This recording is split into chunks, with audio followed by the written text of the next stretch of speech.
Bonjour et bienvenue dans cette nouvelle vidéo dans laquelle on va parler d'un sujet qui n'est pas très glamour, mais qui me paraît très important et qui concerne la majorité de mes clients. C'est le problème de la constipation. Alors on ne parle pas de ça alors qu'elle conditionne notre état de santé en fait, et qu'il y a énormément de personnes qui ont des problèmes de constipation, qui ont des problèmes de transit. Alors avant cela, je vous invite à vous inscrire à ma chaîne, si cela n'est pas fait, et à télécharger mon e-book gratuit dans la description ci-dessous. Alors, la constipation, c'est quelque chose qui est douloureux déjà, hein, et on en parle peu. Sachez que cela indique en fait votre état de santé en général. Être constipé n'est pas normal. Vous devriez aller aux toilettes tous les jours, au moins une fois par jour. Donc si vous n'y allez pas au moins une fois par jour, vous avez des problèmes de constipation. La constipation, c'est une conséquence d'un dysfonctionnement du corps. Si vous êtes constipé, les aliments ils vont rester trop longtemps en attente, en fait, ils vont fermenter, et puis ils vont produire des gaz, de l'alcool. Ils vont amener une prolifération de micro-organismes qui sont toxiques pour votre corps. Donc ce sont des poisons pour l'organisme. Les sels permettent d'emporter les déchets et les toxines à l'extérieur du corps. Alors pourquoi en fait vous êtes constipé? Qu'est-ce qui fait que vous êtes constipé? D'où ça vient? Alors une des causes, c'est évidemment l'alimentation. Car si vous ne mangez pas suffisamment de fibres, d'aliments riches en eau comme les fruits et les légumes, ça va avoir une incidence, une conséquence sur les difficultés d'éliminer. Mais aussi, c'est un symptôme qui est très important, c'est l'épuisement chronique. La fatigue, elle joue un rôle essentiel. En étant fatigué, il n'y a rien qui fonctionne en fait. Vous aurez une mauvaise digestion, vos glandes surrénales sont épuisées et plus rien ne fonctionne normalement dans votre corps.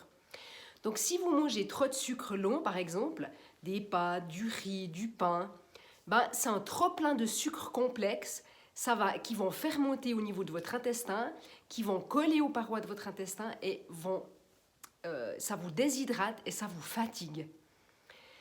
Et au fait, vous n'arriverez pas à éliminer parce que ça stagne, ça colle, ça adhère aux parois de l'intestin qui n'arrivent pas à éliminer. Alors la solution, c'est quoi en fait? La solution, c'est un changement de votre mode de vie, une réforme de vos habitudes alimentaires.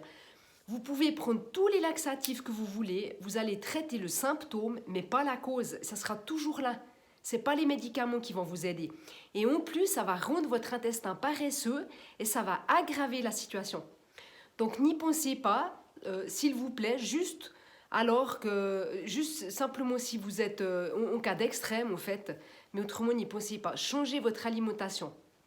Moi, je vous propose par exemple de faire des jus de légumes le matin avec un extracteur, par exemple. C'est un excellent moyen de lutter contre la constipation. Surtout si il y a une inflammation et que quand vous mangez du cru, ça vous fait mal. Faites-vous des jus de légumes tous les matins. Buvez suffisamment d'eau et bougez plus. Bouger, ça accélère le transit. Et enfin, un excellent moyen d'accélérer votre transit est de prendre une cuillère à soupe par jour, le matin, de psyllium blanc ou plantain des Indes. Je répète, du psyllium blanc. Dans l'enveloppe, on fait des graines de psyllium qu'on appelle tégumon. Elle est très riche en mucilage qui augmente de volume en présence de l'eau. Et ça va devenir, ce psyllium va devenir visqueux dans votre intestin et ça va aider en fait considérablement le transit. Et en plus, il augmente le sentiment de satiété. Donc c'est vraiment un super produit qui est naturel, donc n'hésitez pas. Donc voilà pour ce sujet qui n'est pas très sexy, mais si vous souffrez de constipation, en résumé, reposez-vous, changez votre alimentation, buvez suffisamment d'eau et essayez en quatrième le psyllium blanc tous les jours. Voilà, en espérant que cette vidéo vous ait inspiré et qu'elle vous rapproche vers plus de santé et plus de vitalité. À bientôt.